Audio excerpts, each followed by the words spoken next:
మన తండ్రి అయిన దేవుని నుండి కుమారుడైన యేసుక్రీస్తు నుండి కృపయు సమాధానములు మీకు కలుగునుగాక.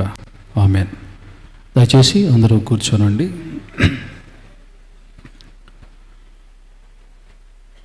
పరిశుద్ధ గ్రంథము నుండి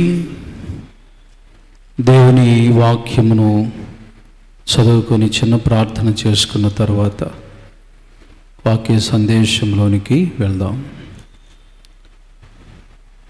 యెషయా గ్రంథము 65వ అధ్యాయము 17వ వచనాన్ని 18వ వచనాన్ని చదువుకుందాం. ఇదిగో నేను క్రొత్త ఆకాశమును క్రొత్త భూమిని సృజించుచున్నాను, మునుపటివి మరవబడును, జ్ఞాపకమునకు రావు. నేను సృజించుచున్న దాన్ని గూర్చి మీరు ఎల్లప్పుడూ హర్షించి ఆనందించుడి. నిశ్చయముగా నేను యెరూషలేమును ఆనందకరమైన స్థలముగాను ఆమె ప్రజలను హర్షించు వారినిగాను సృజించుచున్నాను. చిన్న ప్రార్థన చేసుకుందాం. మమ్మల్ని మిక్కిలిగా ప్రేమించిన మా ప్రియ పరలోకపు తండ్రి, మహోన్నతుడు అయిన మా దేవా, నీకు వందనాలు. నీ పాద సన్నిధానములో ఈ విశ్రాంతి దినమున మేము నిలవబడి నీ అమూల్యమైన వాక్కులు నీ బిడలతో వినిపిస్తుండగా తండ్రి, మీరే నీ బిడలతో మాట్లాడండి. వ్యర్థమైన మాటలు మా నోటికి రానియ్యక మా నోటిని బోరగా చేసుకొని ఈనాడు నీ బిడ్డలకు ఏమి కావాలో, ఏమి అవసరమో ఆ వాక్యమునే మీరు వినిపించి మీరే మహిమ, ఘనత, ప్రభావాలు పొందుకోమని యేసు నామములో అడిగి వేడుకొని ప్రార్థన చేస్తున్నాం తండ్రి. ఆమేన్. ప్రభునందు ప్రియులారా, మన ప్రభు అయిన యేసుక్రీస్తు వారి అమూల్యమైన శ్రేష్టమైన నామంలో ఈ ఆరాధనకు చేరువచ్చిన మీ అందరికీ, అలాగనే ముఖ్యముగా దేవాతి దేవునికి ఎంతటి గొప్ప అవకాశాన్ని కలిగించిన మన ప్రియులు, మన యొక్క చర్చి యొక్క ప్రధాన కాపరులు రైట్ రెవరెండ్ డాక్టర్ జోహన్ బాబురాయ్ గారికి, అమ్మగారికి, మన డీకన్స్ అందరికీ, చేరువచ్చిన మీ అందరికీ నా శుభములు, నా హృదయపూర్వక వందనాలు తెలియజేస్తున్నాను. చాలా సంతోషం, మంచిది. వాక్య సందేశంలోనికి వెళ్ళుటకు ముందుగా ఒక చిన్న కీర్తన, ఒక పల్లవి, ఒక చరణాన్ని పాడుకుందాం. గొంతు కొద్దిగా సవరించుకోవటానికి మంచి అవకాశం అన్నటువంటి దేవుడిచ్చాడు.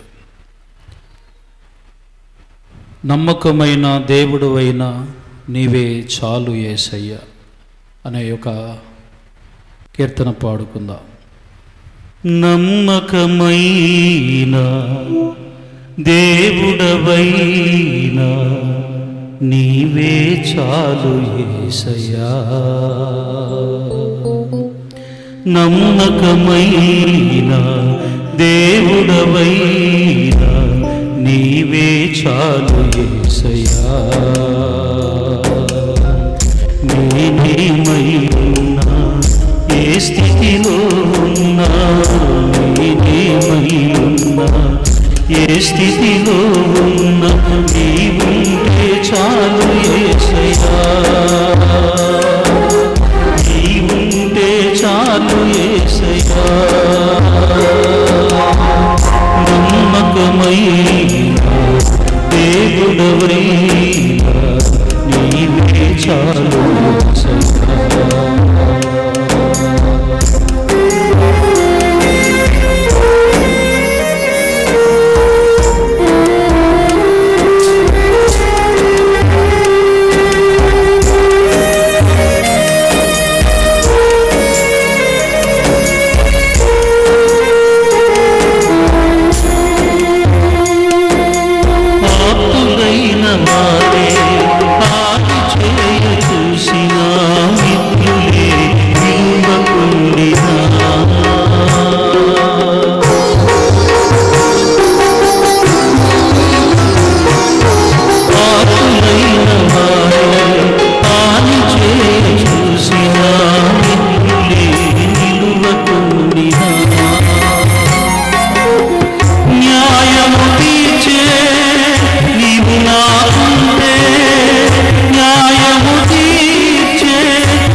దేవుడవైనా నీవే చాలు యేసయ్యా.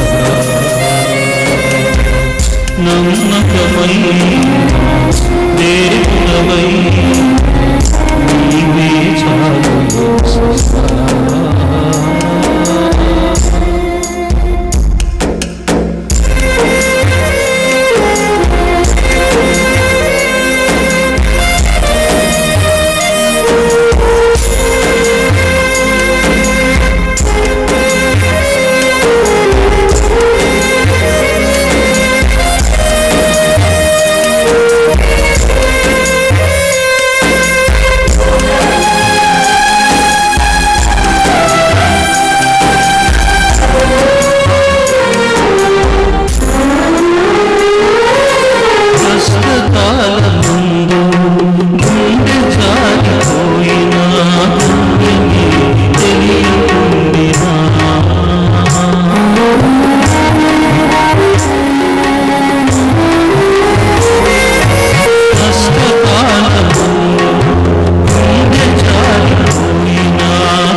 నామానికి మహిమ కలుగునుగాక.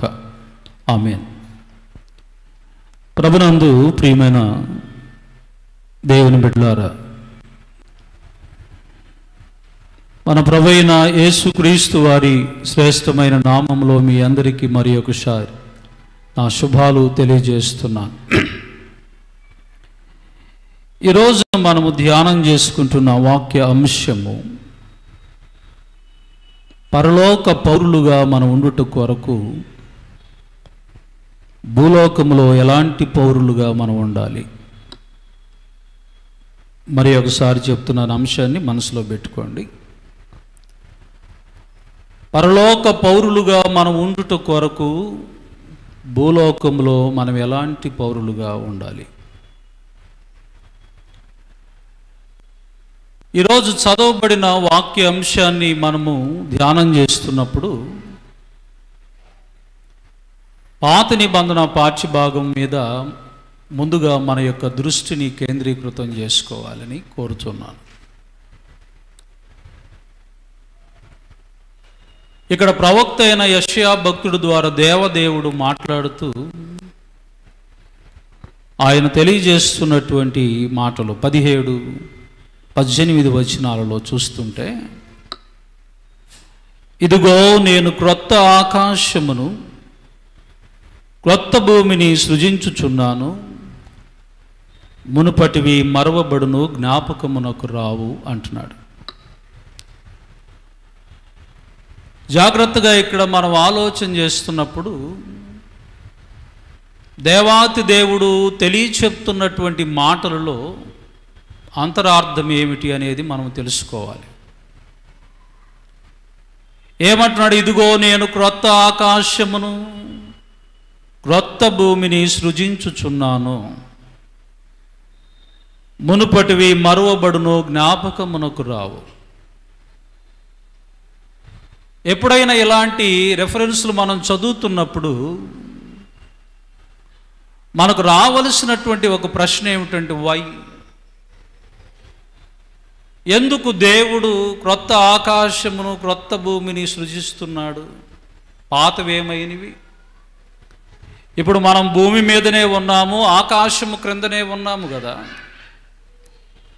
భూమి మీదే ఉన్నప్పుడు, ఆకాశము క్రింద ఉన్నప్పుడు మరి ఒక క్రొత్త ఆకాశము క్రొత్త భూమితోటి అవసరం ఏమిటి? ఈ ప్రశ్న మనకి కంపల్సరిగా రావాలి. ఆధ్యాత్మిక విశ్వాస జీవితంలో జీవించేటువంటి మనకి ఈ ప్రశ్న కంపల్సరిగా తట్టాలి. ఎందుకు అనేటువంటిది. ఆదికాండము 1వ అధ్యాయము 1వ వచనంలో చూస్తే అక్కడ రాయబడినటువంటి మాట ఏమిటి? ఆది యందు దేవుడు భూమి ఆకాశములను సృజించాడట. ఆది యందు దేవుడు అంట భూమి ఆకాశములను సృజించెను. అక్కడ ఆల్రెడీ సృజిస్తే మళ్ళా ఇదెందుకు? రెండవ విషయం ఏమిటి? అదే ఆదికాండం 1వ అధ్యాయం 31వ వచనంలో చూస్తున్నప్పుడు అట అక్కడ రాయబడినటువంటి మాటలు చూస్తే దేవుడు తాను చేసిన యావత్తు చూచినప్పుడు అది మంచిదిగా ఉండెను అనే మాట మనం చూస్తాం. దేవుడు తాను చేసిన యావత్తు చూసినప్పుడు, ఎప్పుడిది? సృష్టిలో ఆరంభములో 6 దినములలో దేవాతి దేవుడు ఈ సమస్తమైనటువంటి సృష్టి అంతటిని కూడా చేసిన తరువాత దానిని అంతటిని కూడా చూస్తే మొదటి రోజు, రెండవ రోజు, మూడవ రోజు, 4వ రోజు, 5వ రోజు, 6వ రోజు ఈ సమస్త సృష్టి అంతటిని కూడా చేసినదంతటిని చూచినప్పుడు అంట అది ఆయన దృష్టికి ఎలాగున్నదంట? చాలా మంచిదిగా ఉన్నది. మంచిది అని అంటే అర్థం ఏమిటి? There is no bad at all. ఏ విధమైనటువంటి చెడు అనేటువంటిది ఆ సృష్టిలో లేదు. బైబిల్ పరిభాషలో దాన్ని అర్థం చేసుకోవాలనంటే ఆయన 6 దినములలో చేసినటువంటి సృష్టిలో ఆకాశములో కానీ భూమి మీద కానీ సర్వ విశ్వమంతటిలో కూడా మనం చూస్తున్నప్పుడు ఎక్కడ చూసినా కూడా పాపం అనున్నటువంటిది, చెడు అనేటువంటిది లేనే లేదు. ఇప్పుడు ఇవన్నీ ఉన్నప్పుడు మంచిది అని దేవుడు చెప్పినప్పుడు ఆకాశ మహాకాశములు అనేటువంటి వాటిని సృష్టించి భూమి అంతటిని కూడా చేసినప్పుడు ఇప్పుడు ఆయన తెలియజెప్తున్నటువంటి మాట ఏమిటి? నేను మరి ఒక క్రొత్త ఆకాశమును క్రొత్త భూమిని నేను సృజించుచున్నాను. ఎందుకు? కారణం ఏమిటి? ఈ కారణం మనకు తెలియాలి అని అంటే అసలు భూమికి ఏమైందో తెలియాలి, ఆకాశమునకు ఏమైందో తెలుసుకోవాలి. జాగ్రత్తగా మనం విందాం. ఆదాముతో 3వ అధ్యాయము ఆదికాండములో మాట్లాడుతూ 17వ వచనములో ఆయన అంటాడు, ఏమంటాడంటే ఆయన ఆదాముతో నీవు నీ భార్య మాట విని తినవద్దని నేను నీకు ఆజ్ఞాపించిన వృక్ష ఫలములు తింటివి గనుక నీ నిమిత్తము నేల శపింపబడింది. అది జ్ఞాపకం చేసుకో. మొదటి విషయం, ఆదాము దేని నుండి తీయబడ్డాడు? మట్టి నుండే తీయబడ్డాడు. అవునా కాదా?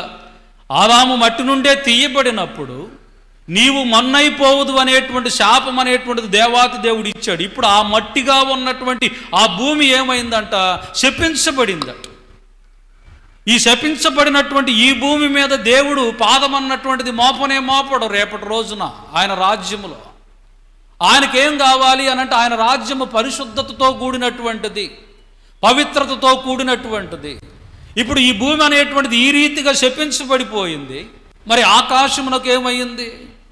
ఆకాశాన్ని గురించి కూడా మనం ఆలోచన చేస్తున్నప్పుడు భక్తుడైనటువంటి యోబు మాట్లాడుతూ ఏమంటాడంటే 15వ అధ్యాయము 15వ వచనంలో యోబు గ్రంథంలో చూస్తున్నప్పుడు ఆలోచించుమో ఆయన తన దూతల యందు నమ్మిక ఉంచడు. తర్వాత మాటకు మీరు జాగ్రత్తగా చూడాలి. ఏమిటంటే ఆకాశ వైశాల్యము ఆయన దృష్టికి పవిత్రము కాదు అంటాడు. పవిత్రము కాదు అంటే అర్థం ఏమిటి? పవిత్రము కాదు అనేటువంటి మాటకు ఆపోజిట్ వర్డ్ ఏమిటంటున్నా జాగ్రత్తగా జ్ఞాపకం చేసుకోవాలి. పరిశుద్ధత లేదు. ఏమి పరిశుద్ధత లేదంటే ఆకాశ వైశాల్యములో ఆయన దృష్టికి అంట అది ఏమాత్రమును కూడా పవిత్రంగా లేదు, పరిశుద్ధముగా మాత్రము లేనే లేదు. అది ఆకాశములు చెడిపోయినవి. ఇంకా దీని గురించి మనం స్పష్టంగా తెలుసుకోవాలంటే యోబు గ్రంథాన్ని మనం చూస్తున్నప్పుడు 4వ అధ్యాయం 18వ వచనం చూస్తే ఆయన తన దూతల సేవకులను నమ్ముటలేదు, తన దూతల యందు లోపమును కనుగొన్నాడు అంటాడు. మనదేమో భూలోకమైతే దేవదూతలదేమిటంట పరలోక పట్టణము. జాగ్రత్తగా వినాలి. వారి నివాసము అక్కడ.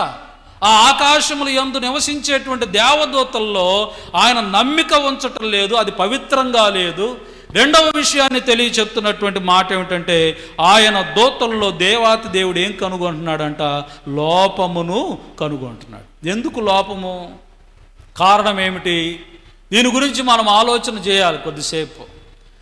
దేవాతి దేవుడు సర్వ విశ్వములో ఉన్నటువంటి దేవదూతలను ఆయన సృజించాడు. సృజించిన మీదట జరిగినటువంటి విషయం ఏంటి? వారిలో ఒక దూత పేరు లూసిఫర్ అనేటువంటి దూత.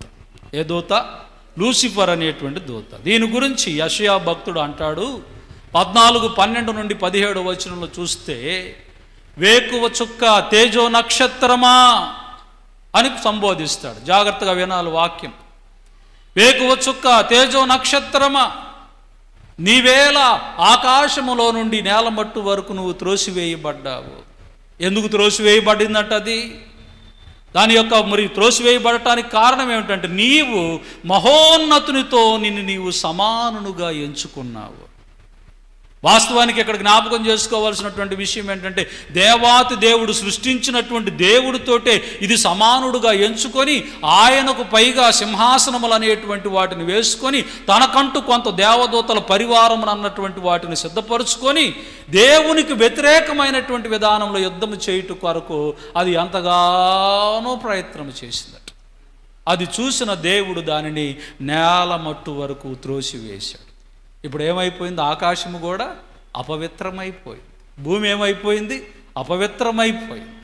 ఇప్పుడు అపవిత్రమైపోయినటువంటి ఈ లోకములో ఉన్నటువంటి ఈ భూమి, దాని మీద ఉన్న కృత్యములన్నీ కూడా కాలిపోయేటువంటి రోజు వచ్చునని పేతురు చెప్పాడు.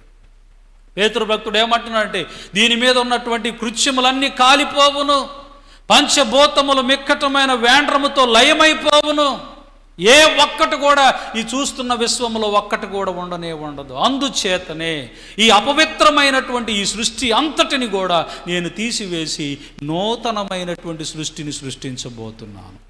అదే క్రొత్త ఆకాశము, అదే క్రొత్త భూమి. ఇప్పుడు దీనికి దేవాతి దేవుడు చెప్తున్నటువంటి మాట ఏమిటి? ఇది ఎలా ఉండబోతుంది?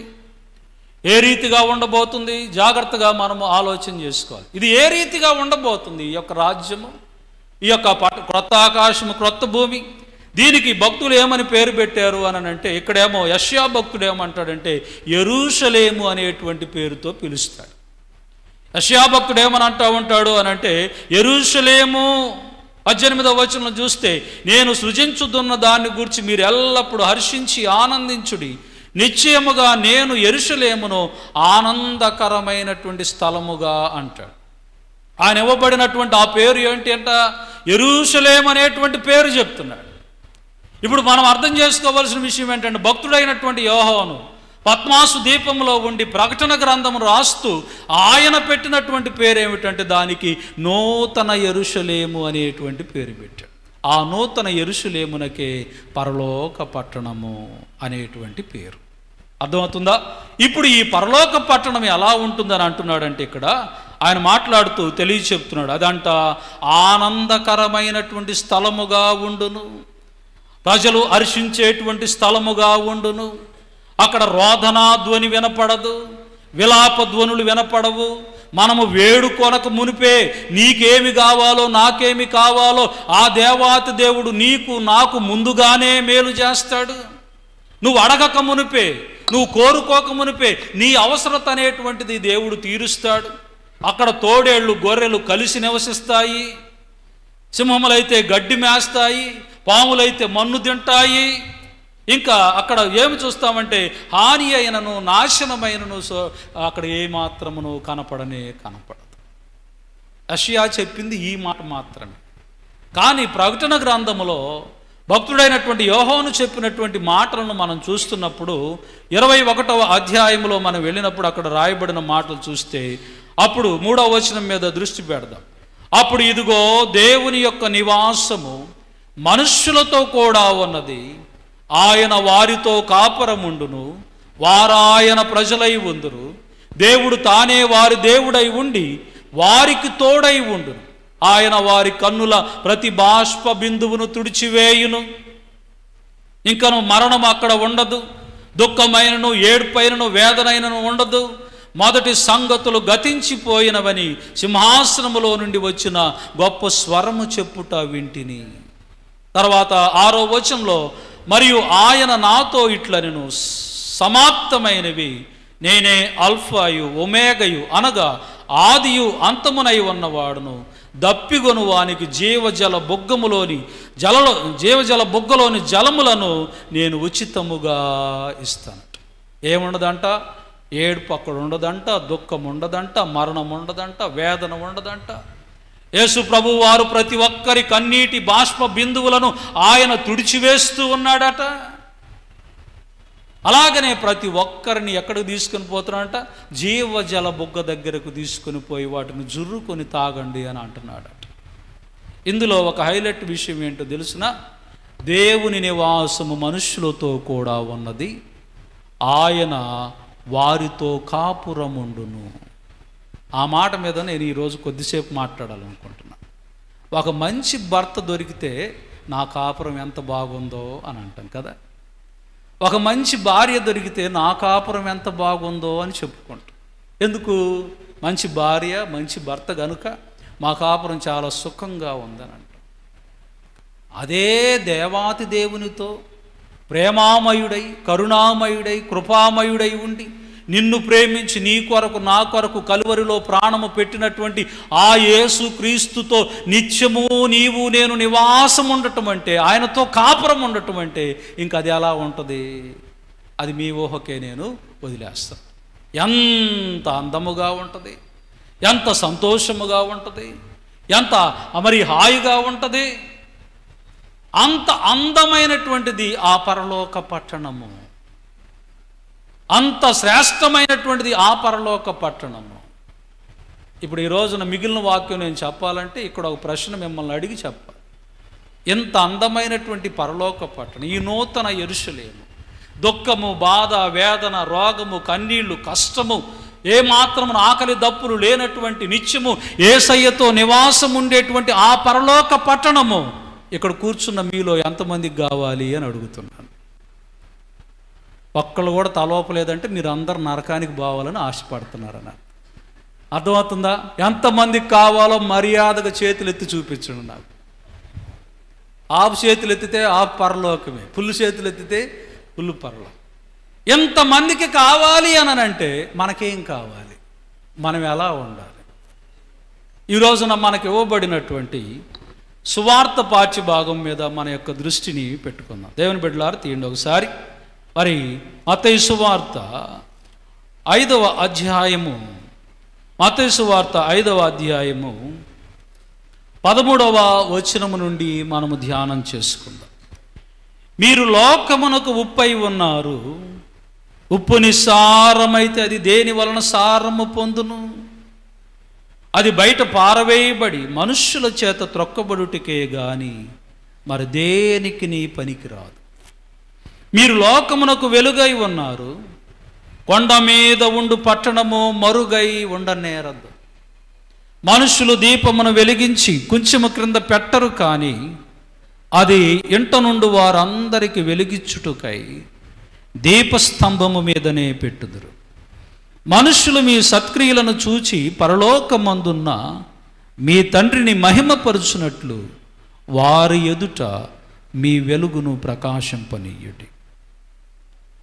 ఈ రోజున క్రైస్తవ బిడ్డలుగా ఉన్నటువంటి వారు ప్రతి సండే, లేకపోతే అడ్వెంట్ టైంలో, లేకపోతే ఫాస్టింగ్ ప్రేయర్స్ టైంలో, లేకుంటే లెంట్ డేస్లో ప్రార్థనలకు వచ్చి కూర్చున్నంత మాత్రాన వారు ప్రార్థనా పరులని కాదు. ఈ మాట నేను చెప్పినప్పుడు బాధపడద్దు మీరు. దేవుని యొక్క ప్రియమైనటువంటి కుమారులుగా పరలోక పౌరసత్వం మనం సొంతం చేసుకోవాలంటే భూలోకములో నువ్వు జీవించవలసిన విధానాలు కొన్ని ఉన్నాయి. అందులో మొదటిది ఏమిటనంటే నీవు లోకమునకు ఉప్పుగా ఉండాలి. చాలా జాగ్రత్తగా జ్ఞాపకం చేసుకోవాలి. ఏముంది ఉప్పు ఉప్పు ఉప్పు అని మాట్లాడతాడు ప్రభు, ఉప్పులో ఏముంది అనుకుంటున్నావే? దానిలో చాలా లోతైనటువంటి విషయాలను ప్రభు దాచిపెట్టాడు. అందుకనే లోకమునకు ఉప్పు అని చెప్పాడు. ఈ రోజున నువ్వు ఎలా ఉండాలంటే మొదటిది ఏమంటున్నానంటే మీరు లోకమునకు ఉప్పుగా ఉన్నారు. సారము లేని నిస్సారమైనటువంటి ఉప్పుగా మాత్రం మీరుంటే కుదరదు. రెండవది ఏమిటంటే మీరు లోకమునకు వెలుగై ఉన్నారు. ఈ రోజున ఈ విషయాలను, రెండు విషయాలను మనము జ్ఞాపకం చేసుకోవాలి. ఒకటి ఉప్పుగా ఉండాలంట, రెండోది వెలుగుగా మీరు ఉండాలట. అయితే ఈ వాక్యాన్ని మనం అర్థం చేసుకోవాలనంటే ఎలాంటి పరిస్థితుల్లో ఎలా ఉండాలని చెప్పాడో అర్థం చేసుకోవాలి. ఈ కొండ మీద ఉన్నటువంటి ప్రసంగము ఏమైతే ఉన్నదో దానిని మొట్టమొదటిగా 5వ అధ్యాయం నుంచి దేవాతి దేవుడు ప్రారంభించాడు.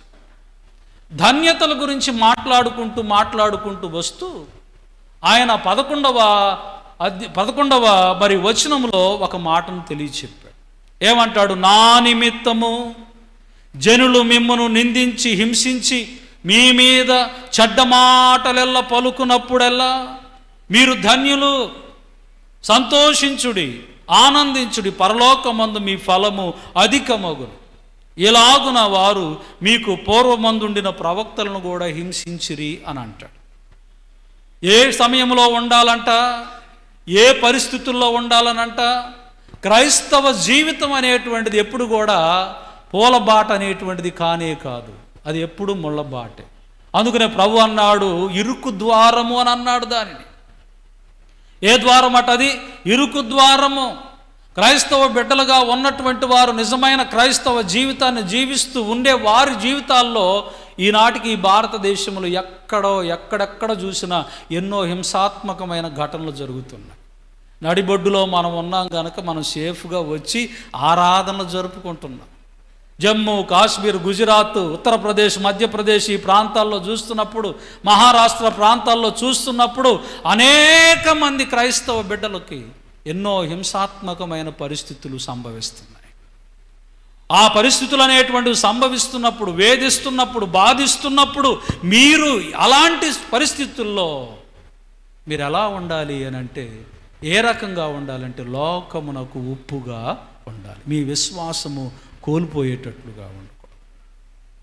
ఈరోజు సండే కదా, సండే అంటే హాలిడే, జాలీడే. కాబట్టి ఈరోజున మనం ఏం చేస్తాం? చర్చి అయిపోయిన వెంటనే స్పెషల్ ఫుడ్లు చేసుకుంటాం కదా. మిగిలిన డేస్లో ఏంటంటే డ్యూటీలని లేకపోతే వర్క్ అని బిజీగా ఉండి ఏదో కొద్దిగా బ్రతకటానికి వండేసుకొని తింటూ ఉంటామే తప్ప, సండే రాగానే మనం చేసేటువంటి పని ఏమిటంటే మంచి స్పెషల్ ఫుడ్ తినడానికి ఇష్టపడతాం. చికెన్లో, మటన్లో ఏవేవో తెచ్చుకుంటాం కదా, ఫిష్, ప్రాన్స్. ఇలాగ తెచ్చుకున్న తర్వాత వాటిలో మరి అన్ని రకాల మసాలాలు, దినుసులు ఇవన్నీ వేస్తాం కదా. అవన్నీ వేసేసి మనము ప్లేట్లో వేసుకొని తింటే రుచి రాదు. ఉప్పు ఏమి చెప్పిద్ది అని అంటే, అన్నీ వేసి చూడు, నన్ను వేసి చూడు అంటదట.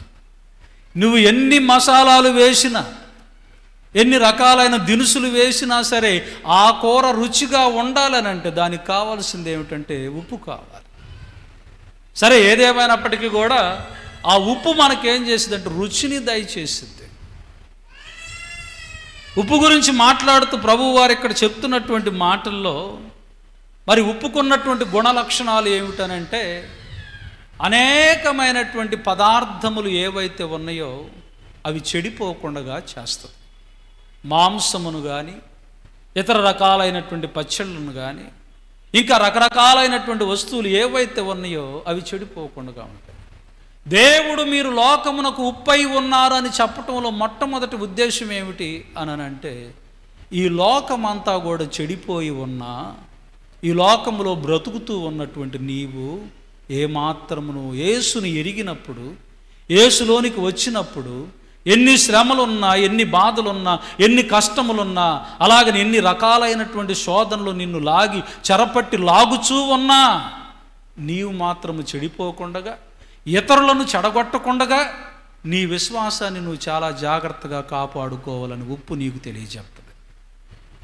రెండవ ప్రాముఖ్యమైనటువంటి విషయాన్ని మనం ఆలోచన చేస్తే, ఉప్పు దేనికి సాదృశ్యముగా ఉన్నదనంటే పరిశుద్ధమైనటువంటి ప్రవర్తనకు సాదృశ్యముగా ఉంది.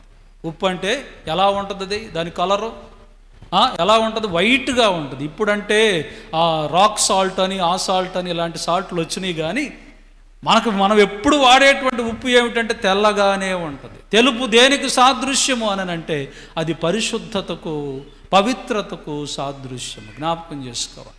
దేవుని బిడ్డలారా, చాలా సందర్భాల్లో ఎన్ని శ్రమలు మన జీవితాల్లో వస్తున్నా, లేకపోతే ఎన్ని కష్టాలు వస్తున్నా, ఎన్ని శోధనలు వస్తున్నా సరే, నీవెల్లప్పుడూ ఎలాగ ఉండాలంటే నీ పరిశుద్ధత, ఆ ప్రవర్తన ఏదైతే ఉందో దాన్ని నువ్వు జాగ్రత్తగా కాపాడుకోవాల్సినటువంటి అవసరత ఉన్నది. అదే కదా క్రీస్తు బిడ్డల యొక్క ముఖ్య ఉద్దేశము. నువ్వు కుళ్ళిపోవద్దు, ఎదుటివారిని కుళ్ళిపోయేటట్లు చేయవద్దు. నువ్వు పరిశుద్ధంగా ఉండు, ఎదుటివారిని పరిశుద్ధ ప్రవర్తనకి నువ్వు నడిపించాలి. ఉప్పుగా ఉండటం అని అంటే అర్థం అది. తర్వాత మనం చేస్తే ఉప్పు అనేటువంటిది దేవునికి ఇష్టమైనటువంటిది. ఉప్పు దేవునికి ఇష్టమైనది. మన లేవీకాండం అంతా కూడా మనం చదువుతున్నప్పుడు దానిలో మనకు కనపడేటువంటిది ఏంటంటే దేవునికి బలులు అర్పించటం. ఈ బలి అనేటువంటిది అర్పించేటువంటి ప్రతిసారి కూడా దేవుడు దానిలో ఏమి చేర్చమంటాడు అని అంటే ఉప్పును చేర్చు అంటాడు. ఉప్పు చేర్చకపోతే ఆ బలి దేవుడు అంగీకారంగా చేసుకోడు. జ్ఞాపకం చేసుకోవాలి. ఆ యొక్క దహన బలి అనేటువంటిది అర్పించేటప్పుడు దానిలో ఉప్పును చేర్చు, అది నాకు ఇష్టము. ఈరోజు నీవు నేను ఎలా ఉండాలి అని అంటే దేవునికి ఇష్టలుగా జీవించటం తెలుసుకోవాలి. దేవుడికి ఇష్టలుగా బ్రతుకుతున్నామా మనము? మన ఇష్టమైనటువంటి ప్రవర్తనలో బ్రతుకుతున్నామే కానీ దేవుడు నీ వైపు చూసినప్పుడు, నీ జీవితాన్ని చూసినప్పుడు, నీ బ్రతుకును చూసినప్పుడు నేను దేవునికి ఇష్టమైనటువంటి కుమారుడుగా, కుమార్తెగా నేను ఉంటున్నానా? ఈరోజు నా ప్రశ్న మనకి రావాలి. నేను పరిశుద్ధంగా ఉంటున్నానా? నేను చెడిపోకుండా, ఇతరులను చెడగొట్టకుండా ఉంటున్నానా? నేను ఇదిగో దేవుని దృష్టికి మరి పరిశుద్ధమైనటువంటి వాడుగా నేను బ్రతుకుతూ ఉన్నానా? ఆయనకి ఇష్టడుగా నేను ఉంటున్నానా అనే ప్రశ్న నీకు నాకు రావాలి. మీరు లోకమునకు ఉప్పై ఉన్నారు అని అంటే అర్థం అది. ప్రియులారా, ఇక్కడ మనం అర్థం చేసుకోవాల్సినటువంటి ఇంకొక విషయం ఏమిటని అంటే ఆ ఉప్పుకున్నటువంటి గుణం ఏమిటంటే శుద్ధీకరణ చేసిద్దట. 4వ విషయం ఏంటి? ఉప్పు శుద్ధీకరించింది. రాజుల గ్రంథంలోనికి మనం వెళ్ళినప్పుడు ఎలీషా కాలంలో వారు తన యొక్క ప్రవక్తలు ఒక రమ్యమైనటువంటి ప్రదేశంలోనికి వెళ్ళారు. ప్రదేశము రమ్యమైనదే, కానీ భూమి అంతా కూడా నిస్సారమైనటువంటిది. భూమిలో సారము లేదు. నీళ్లను చూస్తే నీళ్లలో ఇంకా ఎలా ఉన్నదంట? ఆ నీళ్లు కటిక చేదుతో ఉన్నవి, అవి మృతమైపోయినటువంటి నీళ్లు. అప్పుడు ఆ ఊరి ప్రజలుగా ఉన్నవారు వీళ్ళందరూ కూడా ఆయన దగ్గరకు వచ్చి, అయ్యా దైవజనుడా, మా భూమి, మా ప్రదేశం అంతా కూడా ఎంతో రమ్యమైనదే, కానీ ఇక్కడ చూస్తే నీళ్లు సవిసారము లేనటువంటివయ్యా, భూమి సవిసారము లేనటువంటివి, నీళ్ళనేమో తాగితే చచ్చిపోవటమే, అంత విషంగా ఉంటవి. ఇప్పుడు ఆయన ఏం చెప్పాడు? కొత్త పాత్రలో ఉప్పు వేసి తీసుకొని రండి. ఆ ఉప్పును తీసుకొని పోయి ఆ నీళ్ల మీద చల్లగానే ఆ నీళ్లలో నుంచి భూమి కూడా ఏమైపోయిందంటే బలవంతమైనటువంటిదిగా ఉంది.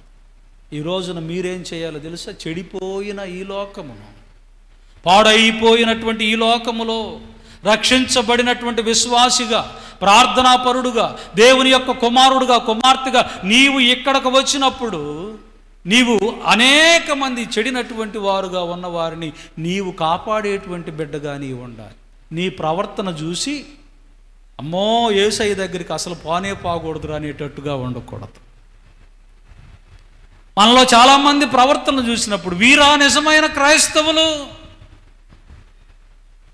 నిజమైనటువంటి దేవుని యొక్క బిడ్డలు వీరేనా అనేటట్లుగా మన ప్రవర్తన ఉండకూడదు. బయట మీరు లోకములో మీరు ఏం చేయాలనంటే శుద్ధీకరణ చేసేవారుగా మీరు ఉండాలి. దేవుని బిడ్డలారు, మీ లోకమునకు ఉప్పై ఉన్నారు అనేటువంటి దానిలో ఇంకొక చక్కని విషయం ఏమిటనంటే ఉప్పు అనేటువంటిది మంచి సంభాషణకు సాదృశ్యం. పరిశుద్ధుడైన పౌలు కొలస్సీ పత్రికలో 4వ అధ్యాయంలో మాట్లాడుతూ మీ సంభాషణ ఎలా ఉండాలంట? ఉప్పు వేసినట్లుగా రుచిగాను కృపాసహితముగాను ఉండాలట. మన సంభాషణలు ఎలా ఉండాలంట? ఉప్పు వేసినంత రుచిగా. మొదట్లో నేను చెప్పాను కదా, అన్ని వేసి చూడు, నన్ను వేసి చూడు అన్నట్లుగా అంత రుచి వచ్చిద్దో మన సంభాషణలు అనేటువంటివి ఎలా ఉండాలంటే ఉప్పు వేసినట్లుగా ఉండాలంట. దేవుని బిడ్డలారా, చాలామంది మాటలు చాలా కటువుగా ఉంటాయి కదా, వినలేము, జీర్ణించుకోలేము. సమాధానపూరితమైనటువంటి మాటలే రావు, కృపాసహితముగా మాటలు ఉండవు. యేసుక్రీస్తు ప్రభువు వారి యొక్క మాటలు ఎలాంటివి, ఎంత కరుణ కలిగినటువంటి మాటలు ఆయనవి. నీ నోటల నుంచి వచ్చేటువంటి మాటలు ఎలాగుంటున్నాయి, ఏ రీతిగా ఉంటున్నాయి? రుచిగా ఉండాలట నీ మాటలు. కర్ణ కఠోరముగా, చెవులు కూడా వినలేనటువంటి రీతిలో మన యొక్క భాష, తీరు, విధానాలు ఉండకూడదు. ఎందుకంటే ఒకళ్ళ మాటే వాళ్ళ ప్రవర్తన డిసైడ్ చేసిందంట. అందుకనే నోటికి కాపు పెట్టుకో అని అంటాడు దేవుడు. నోరుంది కదా అనేసి మనం ఇష్టం వచ్చినట్లుగా మాట్లాడకూడదు. దాన్ని ఎప్పుడు కూడా జాగ్రత్తగా కాపు పెట్టుకోవాలి. తన నాలుకను సాధు చేసుకోవటం చాలా ఇంపార్టెంట్. దానివల్ల ఏంటంటే నీ సాక్ష్యము చాలా గొప్పగా ఉంటుంది. కాబట్టి ఈ రోజున నీవు జ్ఞాపకం చేసుకోవాల్సిన విషయం ఏంటంటే, ఉప్పులో ఉన్నటువంటి ఉప్పు, మీరు లోకమునకు ఉప్పుగా ఉన్నారనంటే అది చెడిపోకుండా పరిశుద్ధమైనటువంటి ప్రవర్తనతో, దేవుడు ఇష్టమైనటువంటి రీతిలో, అలాగనే అనేక మందిని శుద్ధీకరించేటువంటి విధానంలో ఉంటూ మనం ఎప్పుడు కూడా కృపాసహితమైనటువంటి మాటలు వచించేటువంటి వారముగా మనం ఉండాలి. అది లోకమునకు మీరు ఉప్పుగా ఉండటం.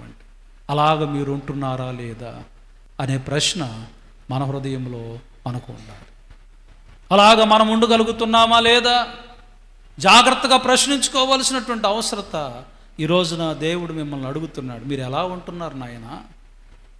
నామకార్థపు క్రైస్తవ జీవితాలకు రద్దు, ఇక వద్దు. అవి ఏదో బ్రతుకుతున్నాం, ఏదో లాక్కుపోతున్నాం, ఏదో చేస్తున్నాం, వద్దు. ఇక రెండవ విషయం ఏమిటి? ఈ రోజున అంటే మీరు లోకమునకు వెలుగై ఉన్నారు. మనం వెలుగువంతులమా? మనకు ఆ వెలుగు ఉన్నదా? ఎలాగున్నామంట? దేవాతి దేవుడు మనల్ని ఏ విధంగా మాట్లాడుతూ ఉన్నాడు అనేటువంటి మనం ఆలోచన చేస్తే, పూర్వము మనం అందరము కూడా చీకటి అయి ఉన్నాం. కానీ దేవుడట చీకటిలో నుండి ఆశ్చర్యకరమైనటువంటి తన వెలుగులోనికి దేవుడు మనల్ని పిలుచుకున్నాడు. ఎక్కడి నుండి పిలుచుకున్నాడట? చీకటిలో నుండి ఆశ్చర్యకరమైనటువంటి తన వెలుగులోనికి పిలుచుకున్నాడు.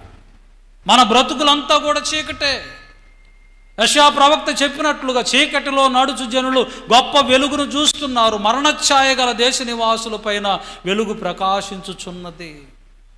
మనమందరమును కూడా చీకటిలో ఉండగా ఆ ప్రభువు మన కొరకు వచ్చి మన నిమిత్తమై ఆయన కలువరిలో ప్రాణం అన్నటువంటిది పెట్టి నిన్ను నన్ను ఆయన వెలిగించాడు, వెలుగువంతులుగా మనలను చేశాడు. ఈ రోజున ఆ వెలుగులోనికి వచ్చినటువంటి మీరు ఎలా ఉండాలి అని అంటే వెలిగించేవారుగా ఉండాలి. అర్థమవుతుందండి? ఈ మత్తయి సువార్తలో ఆయన మాట్లాడుతూ చెప్పిన మాట ఏంటి? 14వ వచనం మీద దృష్టి పెట్టండి. మత్తయి సువార్త 5వ అధ్యాయము 14వ వచనాన్ని చదువుతున్నప్పుడు, మీరు లోకమునకు వెలుగై ఉన్నారు, కొండ మీద నుండి పట్టణము మరుగై ఉండనేరదు. మనుషులు దీపము వెలిగించి కొంచెము క్రింద పెట్టరు గాని అది ఇంట నుండి వారందరికి వెలిగించుటకై దీపస్తంభము మీదనే పెట్టుదురు. దేని మీద పెట్టాలంట? దీపస్తంభము మీదే పెట్టాలి, కొంచెము కింద పెట్టకూడదు. కొంచెము అని మత్తయి చెప్పాడు. మార్కు ఏమని చెప్తా ఉంటాడు అని అంటే కొంచెము అంటాడు, రెండోది మంచము అంటాడు. లోకా ఏమని చెప్తాడు అని అంటే పాత్ర అంటాడు, పాత్ర కింద పెట్టొద్దు అంటాడు. జాగ్రత్తగా వినాలి ఈ 3 పదాలు. కొంచెము, పాత్ర అంటే రెండింటిని కలిపితే దాని యొక్క పదం ఏంటంటే బౌల్ అని అంటారు. బౌల్ దేనికి సాదృశ్యము? గిన్నె లేకపోతే ప్లేటు. ఇది దేనికి? తిండిబోతుతనానికి సాదృశ్యం. రెండవది ఏంటంటే మంచము అంటే, మంచము కింద పెట్టడం అంటే అర్థం ఏమిటి? మంచము మీద పడుకునేటువంటి సోమరితనము. వెలిగించబడినటువంటి వారిలో ఉండకూడనటువంటిది ఏమిటంటే ఈ 2 లక్షణాలు ఉండకూడదు. 2 లక్షణాలు ఉండకూడదు. దేవుని యొక్క బిడ్డలుగా నీవు వెలిగించబడినటువంటి నీ వెలుగు కొంచెము కింద మంచము కింద పెట్టి నువ్వు అనేక మందికి వెలుగువంతమైనటువంటి ప్రకాశవంతమైనటువంటి జీవితాన్ని నువ్వు ఇవ్వలేకుండా సోమరిగా నువ్వు ఉండొద్దు. చాలామంది ఏమనుకుంటా ఉంటారంటే సేవ చేయటం లేకపోతే వెలిగించటం అనేటువంటి పని ఒక్క అయ్యగారుల పనే అనుకుంటా ఉంటారు.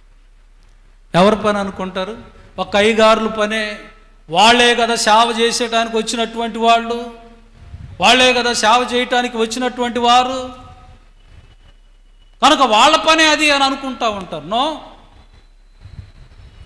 వెలిగించబడిన మేము మీకు వెలిగించు. ఏం చేస్తాం మనము? జాన్వరి 1 అనేటువంటిది వచ్చినప్పుడు క్యాండిల్ లైట్ సర్వీస్ జరుగుతుంది కదా, జరిగిద్దా? మేము అక్కడ బలిపీఠం దగ్గర లైట్ పుట్టించుకొని అక్కడి నుంచి అయ్యగారి కాడ నుంచి మేము మా దగ్గర నుంచి మీ దగ్గరికి ఒక్కోళ్ళకి అందిస్తామా? అందించమా? అంటే అర్థం ఏమిటి? దేవా, మమ్మల్ని జ్యోతిగా చేసావు, మేము వీళ్ళందరిని జ్యోతులుగా చేసాం. మీరేం చేయాలి? ఇంకొకళ్ళు ప్రకాశించేటట్లుగా చేయాలి తప్ప సోమరులుగా ఉండకూడదు. క్రీస్తు రాజ్య భారము, రాజ్య సువార్త భారము మన మీద ఎంతో ఉన్నది. ఏంటి నేను ఇక్కడే వాడబడతాననేటువంటి ఆలోచనలతోటే ఉండొద్దు. నీకు తెలిసిందేదో పక్క వారితోనో ఇంకొకళ్ళతోనో షేర్ చేసుకుంటూ ఉండండి. ఈ రోజున మార్నింగ్ డివోషన్లో మరి బిషప్ తండ్రి గారు కూడా అదే చెప్పాడు. ఏమిటి? మన సంఘము చాలామందిని వెలిగించే సంఘముగా ఉన్నది. స్త్రీల సమాజాలు వాళ్ళు ఒకళ్ళ నుంచి ఒకళ్ళకి ఆ రీతిగా ఉండటం, అలాగనే గిడియోన్స్ వారు, అలాగనే రివైవల్ ఫారం వారు, ఇలాగ ప్రతి ఒక్కరు కూడా ఏమిటనంటే దేవుని యొక్క సువార్త అనేటువంటి భారమును చేతబట్టుకోవలసిన వారుగా ఉన్నారు. వెలుగులో ఉన్నటువంటి గొప్ప లక్షణాలు ఏమిటనంటే మనం జ్ఞాపకం చేసుకోవలసినటువంటిది, దేవుని బిడ్డలారా, నీవు వెలిగించటం మాత్రమే కాకుండా అనేక మందికి మార్గము చూపేటువంటి వారుగా ఉండాలి. అప్పుడు ఏమవుతుందనంటే వారు, నేను ఇంత చీకటిలో ఉన్నానా, నా బ్రతుకు ఇంత చీకటమయం అయిపోయినదా అని వారు గుర్తెరిగి వారు నీతో పాటు దేవుని సన్నిధికి వచ్చి దేవుని రాజ్య వారసత్వంలోనికి అడుగు పెట్టేవారుగా. దేవుని బిడ్డలారా, అందుకొరకు మనం ఎప్పుడును కూడా జాగ్రత్తగా వినవలసింది ఇంకో చక్కని మాట ఏమిటనంటే ఆ 16వ వచనంలో అంటాడు, ఏమంటాడు? మనుష్యులు మీ సత్క్రియలను చూచి పరలోకమందున్న మీ తండ్రిని మహిమపరుచున్నట్లు వారి ఎదుట మీ వెలుగును ఏం చేయాలంట? ప్రకాశింపనీయుటి. వీళ్ళ క్రైస్తవులు అనేటువంటి మాట కాదు, వీళ్ళేనయ్యా క్రైస్తవులు అనేటట్లుగా ఉండాలి. వీళ్ళ యేసుని నమ్మిన వారు అనేటట్లుగా ఉండకూడదు. వీళ్ళేనయ్యా యేసుని నమ్మినటువంటి బిడ్డలు. మీ సత్క్రియలు జాగ్రత్తగా ఉండాలి. దేవుని బిడ్డలారు, కనుక మనం ఎప్పుడును కూడా ఆ సత్క్రియలు అనేటువంటివి ఏమిటి? వెలుగు ఫలం ఏమిటంట? నీతి, మంచితనము, సమాధానము, సత్యము, అది వెలుగు ఫలం. నీలో నీతి కనపడాలి, మంచితనము కనపడాలి, సమాధానము కనపడాలి, సత్యం ఉండాలి. దేవుని కొరకు ఎంత శ్రమలైనా సరే అనుభవించేవారుగా ఉండటం, నీతిగా ఉప్పుగా ఉండటం కాదు, వెలుగుగా ఉండటం మాత్రమే కాదు, ఇంకేమిటంట? నీవు ఎలా ఉండాలంటే దేవుని కొరకు ఎంత శ్రమనైనా సరే భరించేవాడుగా నీవు ఉండాలి. పోయిన వారం మనం చదువుకున్నాం, శృంగారమును దేవాలయం దగ్గర భిక్షం అడుక్కునేటువంటి పుట్టినది మొదలుకొని అవిటివాడు. పేతురు, యోహానులు దేవాలయం దగ్గరికి వెళ్ళగానే ఆ యొక్క భిక్షకుడుగా ఉన్నటువంటి ఆ అవిటివాడు అడుగుతున్నాడు, అయ్యా నాకేమన్నా ఇవ్వండి అయ్యా. అసలు వాస్తవానికి ఆ సందర్భం ఎంతో అందమైంది. ఎప్పుడైనా కనీ విని ఎరిగామా మనం ఒక అలాంటి ఏది పుట్టినది మొదలుకొని అవిటివాడుగా ఉన్నటువంటి వాడు? ఈరోజు నేను మీకు ఒక ఆశీర్వాదాన్ని చెప్పబోతున్నాను, జాగ్రత్తగా వినండి. ఎక్కడైనా చూసామా? అది అసలు మన కన్నులకు ఆశ్చర్యమే కదా. ఎందుకు అతడు అడగగానే వెంటనే వాళ్ళు ఏమన్నాడు? వెండి బంగారములు మా దగ్గర లేవు, కానీ నజరేయుడైన యేసు క్రీస్తు నామంలో నువ్వు లేచి నడువని చెప్పాడు. బాగుంది. ఆ నామమునకు అంత శక్తి ఉంది, అంత బలం ఉన్నది, స్వస్థత వచ్చింది. కానీ ఇతనికి స్వస్థత రావటానికి కారణం ఏంటో తెలిసిన, పుట్టినది మొదలుకొని అవిటివాడుగా ఉన్నప్పుడు ఒక సర్టన్ ఏజ్ అనేటువంటిది వచ్చిన నాట నుండి దేవాలయపు గడప దగ్గరే కూర్చొని ఉన్నాడు. గుర్తుపెట్టుకోండి. ఈ రోజున మీ అందరికీ నేను చెప్పాలనుకున్న ఆశీర్వాదం ఏమిటనంటే, దేవాలయమును వదిలిపెట్టి ఎక్కడో దీవెనలు వస్తాయని మనం వెళ్తూ ఉంటాం. గుర్తుపెట్టుకోండి. అతడికి ఆ దీవెన ఎప్పుడు రావాలి? అది దేవుని చిత్తములో ఉన్నది, దేవుని యొక్క సమయంలో ఉన్నది.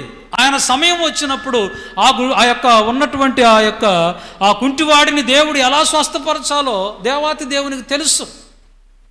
కానీ అతడు ఆ దీవెన పొందుకోవటానికి గల కారణం ఏమిటంటే, ఆయన మందిరమును అడుక్కోటానికి వచ్చినా సరే ఆయన మందిరాన్ని విడవలేదు. మందిరము దగ్గరే కనిపెట్టుకుని ఉన్నాడు. మందిరము దగ్గరే ఉన్నాడు గనుక, ఆ మందిరము దగ్గరే నివసిస్తూ ఉన్నాడు గనుకనే నీ ఆలయములో ఒక్క దినము గడిపితే 1000 దినాల యొక్క శ్రేష్టత. నీ మందిరములో మేలు చేత మేము తృప్తిపరచబడుచున్నాము.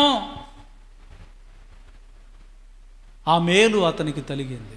అందుకని ఎప్పుడు కూడా దేవుని మందిరాన్ని విడవటానికి మాత్రం ఇష్టపడద్దు. నువ్వు మహా అయితే ఎంత గడుపుతావు?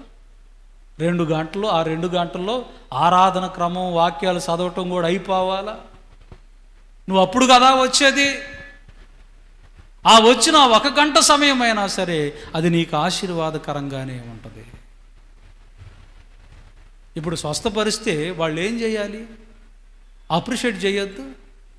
ఒక సమస్య తొలగిపోయినప్పుడు అరే పాపం మేము రోజు మందిరానికి వెళ్తున్నప్పుడు అక్కడ గడప దగ్గర కూర్చొని అడుక్కుంటూ ఉన్నాడు ఇతను, అతనికి ఈ రోజున దేవాతి దేవుడు కృప చూపించి కాళ్ళనిచ్చాడు, బాగు చేశాడు, శుభ్రపరిచాడు. ఇక ఇంతకు మించినటువంటి మంచి భాగ్యం ఇంకేమున్నది? ఎంతకు మించినటువంటి శ్రేష్టమైన దీవెన ఏమన్నది? పాపం ఇతను జీవితం బాగుపడిందిలే అని నీవు నేనైతే ఏం చేస్తామో అందరము కూడా అప్రిషియేట్ చేస్తాం, ప్రభువుకు ప్రైజ్ చేస్తాం. వీళ్ళైతే మీరు ఏ నామమును బట్టి చేశారు అని అడుగుతున్నారు ఈ రోజున. ఎవరు వీళ్ళు? ఒకప్పుడు ఆయన ఎవరో మాకు తెలియదు అని ముమ్మారు అబద్ధములు ఆడిన వారే, తప్పిపోయిన వారే. యేసయ్యతో 3.5 సంవత్సరాల పాటు జీవించి ఆయన యొక్క నేర్పినటువంటి బోధలన్నీ నేర్చుకున్నటువంటి వారే శ్రమ రాగానే, కష్టము రాగానే వాళ్ళు ఏం చేశారంటే వదిలిపెట్టేసి వెళ్ళిపోయారు. ఇప్పుడు వారు స్థిరపడ్డ తర్వాత పారిపోయినటువంటి వారు ఇప్పుడు ఇంకా స్థిరముగా నిలవబడి, మీరెవరినైతే సిలువ వేసి చంపారో ఆ యేసు క్రీస్తు నామముననే, నజరేయుడైన ఆ యేసు నామముననే వీడు స్వస్థత పొందాడు. ప్రియులారా, జాగ్రత్తగా వినాలి. ఎంత ధైర్యం! వాళ్ళకు తెలుసు మా ప్రాణాలు తీసేస్తారని, వాళ్ళకు తెలుసు మమ్మల్ని హింసిస్తారని, వాళ్ళకు తెలుసు మమ్మల్ని ఎంతగానో గాయపరుస్తారని, వాళ్ళకి ఎంతో తెలుసు. ఇదిగో యేసు కొరకు మమ్మల్ని అనేక రీతులుగా మమ్మల్ని చంపివేస్తారని తెలిసినా సరే వాళ్ళు చేసినటువంటి పని ఏమిటనంటే, యేసయ్య కొరకే జీవిస్తూ మీరు సిలువ వేసి చంపివేసిన నజరేయుడైన యేసు నామములని ఇతనికి స్వస్థత. తీసివేసిన రాయి తలకు మూలరాయి అయింది. ఆ యేసయ్యే ఇతను స్వస్థపరిచాడయ్యా. మీరే చంపారు అని అంటే ఎలా ఉంటుంది? ఇక వాళ్ళకి మీరు సిలువ వేసి చంపారని అంటే ఎంత కోపం వస్తుంది. నిర్భయముగా వాళ్ళు యేసయ్య కొరకు ఒప్పుకున్నారు. వారికే ఆ పరలోక పట్టణం. అర్థమవుతుందండి? ఈ రోజున పరలోక పౌరసత్వము కావాలంటే భూలోక పౌరులుగా మీరు ఎలా ఉండాలి అనే ఈరోజు అంశానికి నీవు నేను జ్ఞాపకం చేసుకోవాల్సి, నేను ఉప్పుగా ఉన్నానా లేదా, నేను వెలుగుగా ఉన్నానా లేదా, యేసయ్య కొరకు నా జీవితం ఎన్ని బాధలైనా ఎన్ని శ్రమలైనా సరే ఓర్చుకునేటట్లుగా నేను ఉన్నానా లేదా. రష్యన్ దేశంలో ఒక విషయం జరిగింది. క్రైస్తవ్యము ప్రబలిపోతూ ఉన్నటువంటి రోజుల్లో, దేశ విదేశాలను దాటుతున్న రోజుల్లో ఆ దేశానికి ఉన్న పేరు ఏమిటంటే అది కమ్యూనిస్ట్ దేశం కదా. అక్కడ రిలీజియన్స్కి తావు లేదు. కానీ ఎవరో మొత్తానికి ఆ ప్రాంతంలో ఒక వ్యక్తి వెళ్ళి సువార్త ప్రకటిస్తుంది. ఈ ప్రకటన చేసినప్పుడు కొందరు విన్నారు, విశ్వసించారు. ఇది తెలుసుకున్నటువంటి వారు వారి దగ్గరికి వెళ్ళిపోయి వారికి వార్నింగ్ ఇచ్చారు. మీరు గనక సువార్త అనేటువంటిది కానీ ఆరాధనలు కానీ ఈ యొక్క మతాలను తీసుకుని వచ్చి ఏమన్నా ప్రకటిస్తే మిమ్మల్ని మాత్రము సంపూర్ణంగా చంపేస్తా, నశింపజేస్తా. ఈ వార్నింగ్ ఎప్పుడైతే ఇవ్వబడిందో ఆ ఇవ్వబడినటువంటి వారికి భయపడిపోయి ఎవరికి తెలియకుండా వారు అందరూ కూడా ఆ కొండల్లోనికి గుట్టల్లోనికి వెళ్ళి అక్కడ ప్రభువారి యొక్క సిలువను పెట్టుకొని అక్కడ ప్రార్థనలు అన్నటువంటివి చేయటం ప్రారంభిస్తుంది. ఇలాగ వెళుతూ ఉన్నారు. ఒక 3 నెలలు 4 నెలలు సమయం జరిగింది. వీళ్ళు ఎక్కడికి ప్రతిసారి వెళ్తున్నారు వస్తున్నారని ఒకళ్ళు చూసి వెళ్ళి అబ్జర్వ్ చేస్తే వాళ్ళందరూ అక్కడ ప్రార్థనలు చేస్తా కూర్చున్నారు. వెంటనే ఈ బెటాలియన్ మొత్తం కూడా అక్కడికి వెళ్ళిపోయింది. బయటకి పట్టుకొని చేతులు జుట్లు పట్టుకొని బయటకు తీసుకొచ్చి ఈడ్చుకొచ్చి అక్కడ పడవేశారు. పడవేసి ఇక అప్పుడు చెప్తున్నారు, మీలో ఎవరైనా సరే బ్రతకాలనుకుంటే ఈ సిలువను తొక్కి ఉమ్మివేసి వెళ్ళిపోండి, మీ ప్రాణాలు కాపాడు. ఎంతో వెలిగించబడినటువంటి వారుగా ఉప్పుగా ఉన్నటువంటి వారు ప్రాణ భయంతో వాళ్ళు ఏం చేశారనంటే ఒక్కొక్కళ్ళు ఆ సిలువను తొక్కుకుంటూ వెళ్ళిపోతారు. వాళ్ళల్లో వాళ్ళ తల్లిదండ్రులు ఆ విశ్వాసాన్ని గురించి తెలియచెప్పినటువంటి ఒక చిన్న పాప, 12 ఏళ్ల పాప,